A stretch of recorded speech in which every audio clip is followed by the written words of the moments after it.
माहारियारि आफाद आक्सु आरो एबसुनि जर'खा थांखि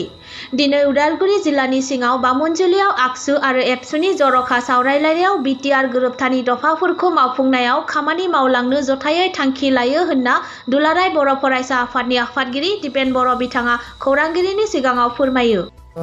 दिनै जोङो अल गरखा स्टुडेन्टस इउनियन अल आसाम गरखा स्टुडेन्टस इउनियन आरो दुलाराय बर' फरायसा आफाद ज'है जोङो नैबे बिटिआर जि गोजोन गोरोबथा जानानै थांबाय आरो बिनि जि दफाफोर बेखौ मावफुंनायनि सायाव बिटिआर ओनसोलाव थानाय गासिबो हारि हारिसाफोरनि जौगानायनि थाखाय जिखिनि हाबाफारिफोर मावनो लागोन बा मावनाय जागोन बिनि सायाव जोङो आक्सु आरो एबसु जों जयेन्टलि बामोनजुलियाव जों सावरायदों आरो बे सावरायनायनि गेजेरजों गरखा हारिनि थाखाय बिथांमोननि जौगानायनि थाखाय बिथांमोननि हा हुनि प्रटेक्शननि आरो गुबुन गुबुन माखासे बिथिं जिहेतु बिथांमोना ट्राइबेल बेलेन्स ब्लक अफ प्रटेक्टेड क्लास बिथांमोननि लेंगुवेज आरो बिथांमोननि जिखिनि कला संस्कृति माने जौगानायनि थाखाय जिखिनि हाबाफारि लानांगौ बिथांमोना बिटिआराव थानानैनो रैखाथि गोनां हारि हिसाबै बा जिउ खुंनांगौनि थाखाय माखासे बाथ्राफोरखौ दुलाराय बर' फरायसा आफादनिसिम बिथांमोना मोनसे मेम'रेन्डाम होदों आरो जों बुंदों जे गोजोन जिहेतु गायसनजाबाय बेयाव सान्थिनि थाखाय जौगानायनि थाखाय फैबाय थानाय समाव बिटिआरनि जि मोनसे परिबर्तननि जि सरकार फैगोन बे खामानि मावनांगोन आरो बिनि थाखाय गासैबो हारि हारिसाफोरा जाहाथे जौगालांनो हायो आरो जौगानायनि गेजेरजों गावबा गावनि अधिकारखौ मोनफुंनो हायो बिनि थाखाय फैबाय थानाय समाव जों ज'यै खामानि मावगोन सोलोंथाइ बिथिङाव रांखान्थि समाज जौगानाय बिथिङाव लोगोसेनो जोंनि बे ओनसोलाव रायजो जानाय गासिबो हारि हारिसाफोरनि जिखिनि अधिकार मोननांगौ दङ बन्सित जानानै दङ गोबाङानो अभियोग खालामदों जे जोङो मोननांगौ बिथिंफोरखौ मोनाखै बे गासैखौबो लानानै जोङो जौगानायनि थाखाय खामानि मावलांगोन दा बेखाय एबसु आरो आक्सु जिहेतु मोनसे लोगो फरायसा आफाद आरो बे ओनसोलनि हारि हारिसाफोरजों जोङो ज'यै रायजो जानांगोन आरो बे गासैबो हारि हारिसाफोरा जाहाथे जोंनि जायगायाव रायजो जानायाव जेबो जेंना जेंसियाव गोलैनाङा बिनि थाखायनो जोङो दिनै बे सावरायनायखौ लादों आरो फैबाय थानाय समाव बिटिआर गोजोन गोरोबथानि गेजेरजों जिखिनि दफाया मावफुंजागोन गासैबो हारि हारिसाफ्रा बिनि गेजेरजों जौगागोन फसंथानफ्राव जोङो मोजाङै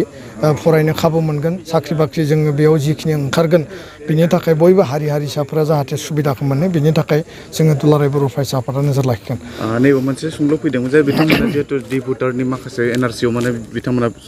समस्याजों मोगा मोगि जानो गोनां जादों बिथांमोना दायो दिल्लीयावबो धरना लाहैदों दा बेनि बागै माने दुलाराय बर' फरायसा खौसे आफादा माबायदि हेफाजाब ना एनआरसिया मोनसे सुप्रिम कर्टजों नि डाइरेक्सनाव सोलिनाय मोनसे प्रक्रिया आरो बे गोबां खेलिमेलि जानायनि थाखाय दिनै आसाम सरकारा बेखौ बन्द' खालामनानै दोनदों आरो डि भटारनि जेंनाया दिनै गरखाफोरबो दङ बेंगलिफोर दङ बा नोङो माइन'रिटि कमिउनिटिया दङ दा बे मोनसे गभर्नमेन्ट प्रक्रिया आरो बिनि गेजेरजों सोरो राइट सोरो रं बा सोरो माने जिखिनि बे डि भटारखौ लानानै जिखिनि जेंना जेंसि जादों बेनि गेजेराव जायफोरा जेनुइन इन्डियान सिटिजेन बिसोरो जेबो खस्थ' मोननाङा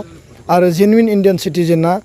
डि भटार जाना थानाया बेबो मोनसे जेंनानि मेटार आरो बेखौ लानानै जाहाथे बिथांमोननि परियाल न'खर बे हारिया जाहाथे खस्थ' मोना दा बेखायनो सरकारा जिखिनि मेसिनारि दङ बे मेसिनारिनि गेजेरजों एनआरसिनि प्रब्लेम डि भटारनि प्रब्लेम बा बाखि हा हुनि जेंनानि प्रब्लेम बे प्रब्लेमफोरखौ फोजोबनांगौ आरो जेब्लासिम बे जेंनाफ्रा जोबा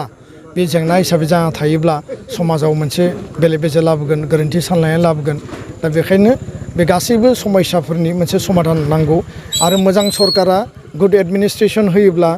आरो बे सरकारा जुदि गासिबो खामानिखौ टाइम बाउन्ड मावोब्ला बे जेंना जेंसिफ्रा थारैनो जोबगोन होननानै आं सानो दा बेखायनो बिथांमोननि जेंना जेंसिया जोबथों आरो राइट आरो रंखौ जाहाथे प्रसासना मोजाङै नायबिजिरनानै माने जेनुइन इन्डियान सिटिजेन जायफोर माने बिनिनो बासिन्दा बिथांमोना जाहाथे खुनु कारनाव खस्थ' मोननाङा जों बेखौ लुबैयो आरो बेनिखायनो सरकारा बिनि सायाव खामानि मावनांगौ। बामनजुलि आक्सुनि दैदेनगिरि बिथांमोना एबसुजों लोगोसे बिटिआरनि जौगानायनि खामानियाव मदद होलांनो थांखि लायो। लोगोसे उदालगुरिनि सिङाव 33 नं ननाय सेरफां समष्टियाव कृष्ण बाहादुर गिरि बिथांखौ बिजाथि होनायखौ गोजोननाय फोरमायदों। प्राक्तन एबसु नेता एबसुर सभापति प्रमोद बरुवा ছাৰৰ যি ইউপিপিএল দল গঠিত হৈছে সেই দলে সৰ্বপ্ৰথমৰ বাবে আমাৰ নুনাই চেৰফাঙত এজন কৃষ্ণ বাহাদুৰ গিৰিদেৱক কেণ্ডিডেট দিয়াৰ বাবে আমি প্ৰথমতে খুব আনন্দিত আৰু সেই আনন্দতে আজি আমি নিখিল বড়ো ছাত্ৰ সন্থাৰ সভাপতি দীপেন বড়ো ছাৰক আমন্ত্ৰিত কৰি তেখেতক আমি আজি ধন্যবাদ জ্ঞাপন কৰিলোঁ আৰু অনাগত দিনসমূহত যে আমাৰ বিভিন্ন জাতীয় স্বাৰ্থত হওক বা সামাজিক উন্নয়নৰ স্বাৰ্থত যে আমাক একেলগে সদস্য গৃহ ছাত্ৰ সন্থা নিখিল বড়ো ছাত্ৰ সন্থাই একেলগে মিলিজুলি কামবিলাক আগবঢ়াই লৈ যাব সেই এটা প্ৰতিশ্ৰুতি তেওঁ দিলে তাৰ বাবে আমি ধন্যবাদ তেওঁ দিছোঁ আৰু আজিৰ সভাৰ দ্বাৰা এটা সিদ্ধান্ত আমি ল'বলৈ লৈছোঁ যে অনাগত বিটিচি নিৰ্বাচনত 33 নং নুনাই চেৰফাঙত সদস্য গৃহ ছাত্ৰ সন্থা বামজুলি আঞ্চলিক সমিতিয়ে পূৰ্ণ সমৰ্থন জনাইছোঁ আমি কৃষ্ণ বাহাদুৰ গিৰিদেৱক তেওঁক জিতাই লৈ যোৱাৰ কাৰণে অহৰহ প্ৰচেষ্টা আছে আৰু আজিৰ এই মিডিয়াৰ যোগেদি মই 33 নং নুনাই চেৰফাঙৰ সম্পূৰ্ণ জনসাধাৰণক এটা কথা ক'ব খুজিছোঁ যে দুৰ্নীতিমুক্ত স্বচ্ছতা আৰু উন্নয়নৰ স্বাৰ্থত এবাৰ 33 নং নুনাই চেৰফাঙৰ ইউপিপিএল দ্বাৰা মনোনীত প্ৰাৰ্থীক জিতাই লৈ যোৱাৰ কাৰণে তেওঁলোকে সকলোৱে যেন আমাৰ সিদ্ধান্তক সহযোগ দিয়ে এইখিনি কথাই মই আজি সিদ্ধান্তত আমাৰ আজি সভাত আলোচনা কৰা গৈছে। लोगोसे हाबाफारियाव बिजाथि कृष्ण बाहादुर गिरि बिथाङाबो बाहागो लायो। रिपर्ट प्रफुल्ल कुमार बर' भेरगाव निउज 24 बड'लेण्ड। বৰ্তমান তেওঁলোকৰ ক'বলগীয়া মানে একো থাকি যোৱা নাই যি 17 বছৰৰ তেওঁলোকৰ কলা অধ্যায় বুলি কয় ৰাইজে আমি কলা অধ্যায় কওঁ যি 17 বছৰ কলা অধ্যায় তেওঁলোকে খেদালে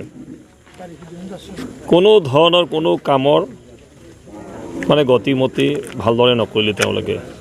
লুণ্ঠন ৰাজ দুৰ্নীতি দুখীয়া ৰাইজৰ দুৰ্নীতি ৰাস্তা ঘাটৰ দুৰ্নীতি খোৱা পানীৰ দুৰ্নীতি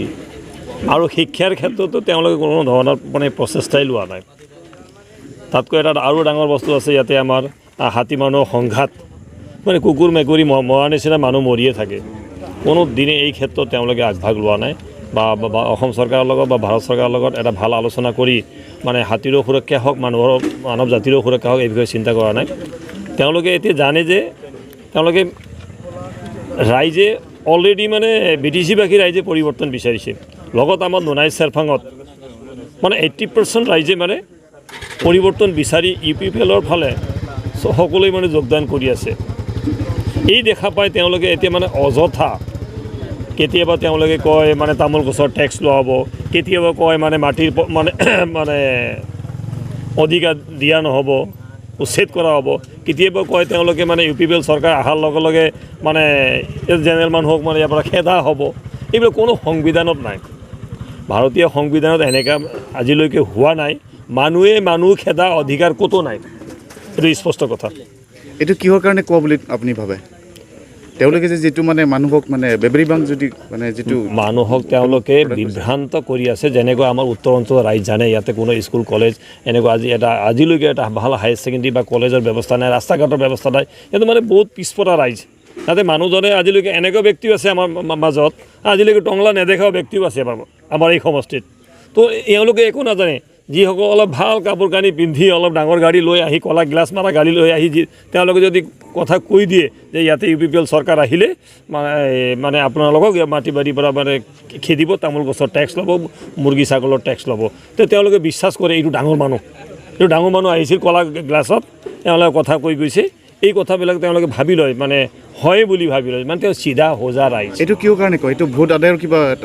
পদ্ধতি নেকি তেওঁলোকে মানে এইটো ভোট আদায়ৰ পদ্ধতি নহয় আচলতে তেওঁলোকে যদি সঁচাকৈয়ে ৰাজনীতি কৰিব ওলাইছে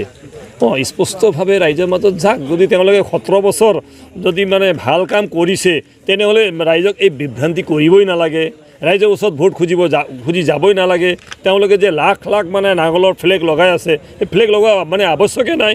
তেওঁ যদি ভাল কাম কৰিছে ৰাইজে তেওঁলোকক মানে ভোটদান কৰিব যদি তেওঁলোকে দুৰ্নীতি কৰি